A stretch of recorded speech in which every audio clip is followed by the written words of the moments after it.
queridos alunos, nós hoje vamos fazer uma revisão tratando os principais pontos que você tem que considerar em relação ao segundo reinado. Nós vamos analisar a fase de 1840 até 1889. Vamos ver no primeiro momento a política externa e a crise do Império. Vamos analisar também a chamada Guerra do Paraguai. Eu quero que você fique muito atento aos pontos que nós vamos ressaltar durante essa aula. O primeiro ponto que nós temos que considerar é a chamada questão Christie. A questão Christie, na realidade, terminou provocando essa questão Christie. Ela tem como consequência, gente, o rompimento temporário das relações diplomáticas entre o Brasil e a Inglaterra. Esse rompimento foi temporário porque a Inglaterra depois terminou se desculpando oficialmente em 1865. O que você tem que considerar? Por que essa questão ela aconteceu? Por que houve esse rompimento das relações diplomáticas entre o Brasil e a Inglaterra? Ou seja, você tem que lembrar que os ingleses, foi justamente por causa dos ingleses que os ingleses escoltaram a coroa portuguesa até o Brasil. Os ingleses foram beneficiados com a abertura dos portos das nações amigas. Os ingleses passaram a ser beneficiados através do Tratado de 1810, ficando com, não se esqueçam, pagando só 15% de impostos alfandegários. Para reconhecer a independência do Brasil, a Inglaterra exigiu a renovação dos tratados de 1810, mais a tarifa Alves Branco, que foi criada durante o segundo reinado, fez com que os impostos que a Inglaterra pagasse, que antes era 15%, esses impostos foram elevados para 30% até 60% em produtos que eram produtos similares. Mas quais foram, professora, de fato, as causas desse rompimento das relações entre o Brasil e a Inglaterra? Um navio inglês, gente, ele naufragou no Rio Grande do Sul. E houve o roubo da carga desse navio. A Inglaterra pediu indenização, né, para o governo brasileiro. Depois ocorreu o episódio dos marinheiros ingleses que foram presos. A Inglaterra pediu desculpa. Diante da vamos dizer assim, de uma não resposta concisa do Brasil, o embaixador inglês terminou aprisionando 5 navios brasileiros no porto do Rio de Janeiro, a título de indenização da carga. O Brasil pagou a indenização, pediu desculpa à Inglaterra, mas exigiu, melhor dizendo, exigiu que a Inglaterra se desculpasse por invadir o porto do Rio de Janeiro. A questão terminou passou para a revelia internacional, para o arbítrio internacional, e Leopoldo I, rei da Bélgica, terminou adotando uma postura favorável ao Brasil e não à Inglaterra. O Brasil rompe as relações diplomáticas com a Inglaterra e a Inglaterra oficialmente pede desculpa ao Brasil em 1865 e depois dessas desculpas, as relações diplomáticas elas foram restabelecidas entre o Brasil e a Inglaterra. Veja só que isso é em 1865. E já em 1865, o Brasil vai se envolver com a chamada Guerra do Paraguai. E você vai observar que a Inglaterra também está por trás da chamada Guerra do Paraguai. Essa guerra foi de 1865 até 1870. É considerado o maior conflito armado da América Latina. Quais foram os antecedentes? O que você tem que lembrar? O Paraguai, gente, tinha uma estabilidade econômica, social, lá muito boa, ou seja, o Paraguai não tinha dívida externa, como o Brasil tinha dívida externa, o Paraguai não tinha analfabetos, a miséria, você não era um país de miseráveis ou de escravidão, existiam indústrias, estrada de ferro, universidade, gente, telégrafo, um exército desenvolvido, se comparado, por exemplo, ao exército brasileiro. Mas quais foram as causas? Isso aqui são os antecedentes, né? Ou seja, eu tenho uma estabilidade, o Paraguai tinha uma estabilidade. Mas quais foram as causas diretas? O Paraguai ele não tinha saída para o mar. E aí, Paraguai termina tentando anexar territórios do Brasil e territórios da Argentina. O Paraguai servia, na realidade, era visto no cenário, gente, da América, vamos dizer assim, da Europa, dentro, como se fosse a Europa olhando para a América, como um mau exemplo, né? Por quê? Por que era um mau exemplo? Porque os outros países poderiam seguir o exemplo de Portugal, melhor dizendo, do Paraguai, seguir o exemplo do Paraguai, ok? E não precisar economicamente da Inglaterra. Esse seria o mau exemplo. O mau exemplo seria a postura do Paraguai, a estabilidade financeira, econômica, social do Paraguai em relação ao projeto, né, inglês, tá certo? Então tinha uma oposição inglesa a esse projeto do Paraguai. A Inglaterra não via com bons olhos essa estabilidade do Paraguai, que poderia servir de exemplo, mais uma vez, para outros países da América Latina. Outra causa foi o rompimento de relações diplomáticas com o Brasil. O Paraguai terminou rompendo as relações diplomáticas com o Brasil em represália à invasão do Uruguai, né, e da Guerra de Aguirre, que ocorreu anteriormente. E aí termina que a causa imediata é a invasão a Paraguai ao Mato Grosso e a Argentina em 1865, deflagrando a chamada Guerra do Paraguai. O que você vai ver? A formação da Tríplice Aliança. A Tríplice Aliança, gente, foi realizada, foi organizada, né? Foi uma união entre o Brasil, a Argentina e o Uruguai contra o Paraguai. O que eu tenho que observar, professora? Que a Inglaterra ficou, gente, em retaguarda. A Inglaterra ficou emprestando dinheiro para os países que formavam a chamada Tríplice Aliança. O que eu tenho de consequência, professora? Para o Paraguai, eu tenho, na realidade, gente, 600 mil mortos. Ou seja, 99% da população masculina foi morta. O Paraguai foi reduzido a um país de mulheres. Eu tenho dívidas que o Paraguai passou a ter, perdas territoriais. O Brasil, endividamento, porque pediu dinheiro emprestado para a Inglaterra. Houve fortalecimento político do Exército, porque o Exército saiu fortalecido. Houve a vitória da chamada Tríplice Aliança. Mas sabemos que numa guerra todo mundo perde. A crise do escravismo e do império, né? Nós vamos observar que também isso foram consequências da chamada Guerra do Paraguai. E aí eu tenho, né, a Inglaterra se beneficiando de tudo isso, afirmando os seus interesses econômicos na região da chamada América Latina. Outro ponto que nós temos que considerar, gente, é em relação à crise do escravismo, certo?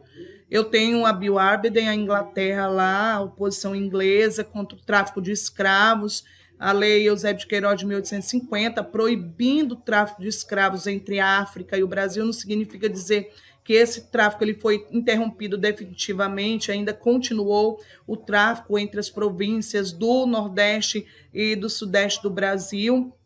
Nós vamos ver um aumento do valor dos escravos também, porque caiu a mão de obra, né, a quantidade de escravos, então se cai a oferta, o preço sobe. Nós vamos ver uma forte atuação do movimento abolicionista durante esse período, formado por intelectuais, das camadas médias urbanas, setores do Exército Brasileiro, porque o Exército Brasileiro também setores se posicionaram contra a escravidão, porque você sabe muito bem que muitos escravos participaram da Guerra do Paraguai. E foi, na realidade, dito a esses escravos, se eles retornassem, eles seriam livres. Mas eles tiveram as suas liberdades e os seus familiares não. Nós vamos ver o prolongamento da escravidão com leis que, de certa forma, gente, elas não aboliram a escravidão. Nós vamos ver a lei do ventre livre, né? É uma lei que, na realidade, considerava que as crianças, depois de 1871, eram consideradas livres, mas, de fato, gente, só depois de 20 anos de idade. A lei dos sexagenários, também para quem? Para pessoas com mais de 60 anos. Existia, professora, pessoas com mais de 60 anos no Brasil, haja visto que a escravidão era marcada pela tortura, pela violência, sim, certo? Mas a maioria, na realidade, era considerada imprestável para a mão, né, para o trabalho.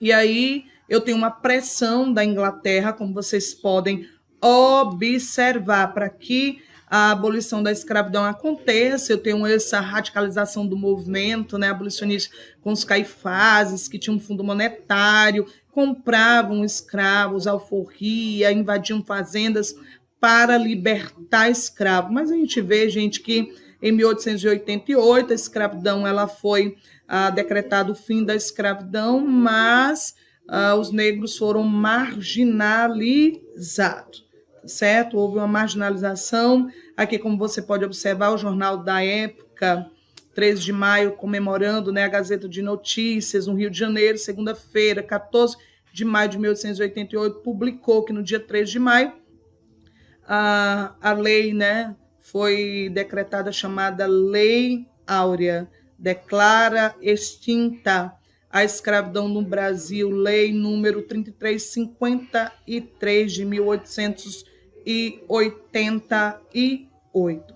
certo? O Ceará foi a primeira província a abolir a escravidão. Outro fato a considerar, gente, em relação a esse período é a crise geral do Império. Ou seja, o Império entrou em crise a partir de 1870. Aí eu tenho, gente, o quê? Além do fato da gente já ter visto que a Guerra do Paraguai termina fortalecendo o exército, nós vamos ver que uma das causas foi, de fato, a questão militar. Eu tenho uma questão religiosa. Você sabe que pela Constituição de 1824, a igreja ela era atrelada ao Estado, pelo padroado e pelo beneplácito. Nenhuma ordem vinda do Vaticano poderia ser acatada no Brasil sem autorização do imperador. E aí o Papa Pio IX cria a chamada Bula Syllabus. E por essa bula, os maçons eles deveriam ser expulsos dos quadros da igreja, padres que eram maçons. O Dom Pedro proíbe tal determinação no Brasil, mas dois bispos, na realidade, eles resolveram seguir ordens do Papa e expulsaram das suas dioceses os membros da maçonaria. Descumpriram a ordem do imperador e foram presos. Posteriormente, eles foram anistiados. Você sabe muito bem que o Brasil era um país de católico e a igreja, justamente por isso, deixou de prestar apoio ao imperador, como você pode observar nessa imagem que retrata, de fato, as relações cortadas, estremecidas entre a igreja no Brasil e o imperador Dom Pedro II e a reação do Papa em relação à postura de Dom Pedro II. O outro fato é chamada questão militar. Como eu disse para vocês, o exército saiu fortalecido da Guerra do Paraguai, mas aí o exército continuava com baixos salários, pouca aparelhagem, ou seja, investimentos no exército brasileiro. Eles começaram a se posicionar politicamente, gente, eles não podiam. E termina que ocorreram algumas punições do governo oficiais que se manifestaram politicamente, né, publicamente, que foi o Sena Madureira e o Cunha Matos. E as ideias abolicionistas e republicanas positivistas, elas foram penetrando no seio do exército brasileiro. Ou seja, você sabe muito bem, gente, porque você já conhece esse assunto. Você sabe que quem lidera a proclamação da República foi o Marechal Deodoro da Fonseca, ou seja, o positivismo, o republicanismo passou a ser muito forte nos quadros do Exército Brasileiro, né? Que associava o quê, professora? O império, a monarquia, a um atraso, tá certo? A um atraso institucional e tecnológico do país. Era necessário o Brasil entrar numa nova era de desenvolvimento, sair da monarquia e ir para uma fase, né, que seria essa fase de desenvolvimento institucional e tecnológico, que seria a fase da República. E aí eu tenho uma chamada questão republicana. Em 1870 foi lançado o chamado Manifesto Republicano. Esse Partido Republicano é a dissidência radical do Partido Liberal. Foi fundado, como já disse, o Partido Republicano Paulista, e esse partido ele era vinculado aos cafeicultores. Você sabe muito bem, porque nós já discutimos isso, café era o principal produto de exportação. São Paulo, na realidade, era o principal exportador de café. E aí nós vamos ver que existia um descompasso, ou seja, eu tenho uma elite cafeeira, tá certo? Que tem um poder econômico muito grande, porém não tem uma grande participação na política. Ou seja, os republicanos, gente, eles queriam implantar o federalismo, que é autonomia para os estados, né? Que seriam formados com a implantação da república. Eles não podiam, na realidade, controlar de fato a política no Brasil. E aí a implantação da república seria uma forma das elites brasileiras participarem mais da política brasileira. O abolicionismo em contramão com o escravismo, né, defendido por velhas elites. Então, as velhas elites, porque tinha assim, gente, tinha uma parte da elite que era favorável à abolição da escravidão, mas uma parte da elite brasileira queria uma abolição com indenização, a outra parte não queria de forma nenhuma o fim da escravidão. É a chamada lei, como eu já apontei para vocês, chamada lei do federalismo, defendia autonomia para os estados, para as províncias que serão transformadas em estados com a implantação da república. E aí nós vamos ver o apoio das classes médias urbanas, que também eram um pouco representadas no Império, ou seja, a população brasileira, ela de fato não foi inserida, vamos dizer, no movimento, na proclamação que implantou a República, daí ela ser chamada de República também dos bestializados. E aí eu tenho uma chamada questão crítica. Você está vendo a posição aqui, eu quero, voltei nessa imagem para você ver a posição do imperador, né? O imperador domina, enquanto o Brasil estava em crise, a questão abolicionista, questão republicana, questão militar e a questão religiosa, nós vamos ver o imperador aqui, não muito preocupado, é assim que as caricaturas estão mostrando o imperador dormindo.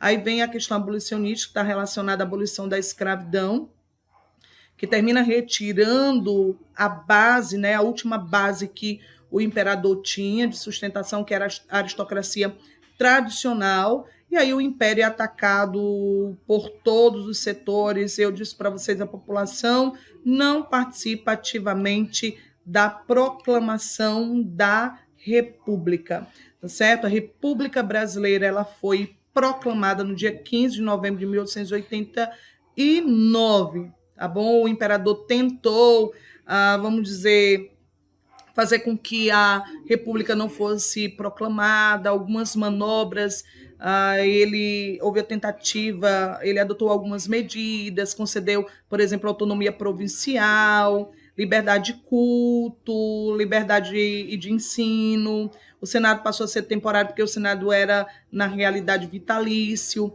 facilidade de crédito, mas, mesmo assim, gente, diante dessas reformas, dessa tentativa de reformar, não deu certo, porque essas reformas foram negadas pelo parlamento, que é dissolvido pelo imperador, porque vocês têm que lembrar que existia parlamento no Brasil. Os republicanos terminam espalhando boatos de supostas prisões de líderes militares, a situação ela se aguça ainda mais, e o Marechal Deodoro da Fonseca lidera a rebelião, a proclamação que não passou de uma quartelada, e depõe Dom Pedro II, e a República ela foi assim instaurada no Brasil, tá bom? No dia 15 de novembro de 1888. Esses são os principais pontos, queridos alunos. Ficamos por aqui. Até mais. E resolução correta na certa. Um forte abraço.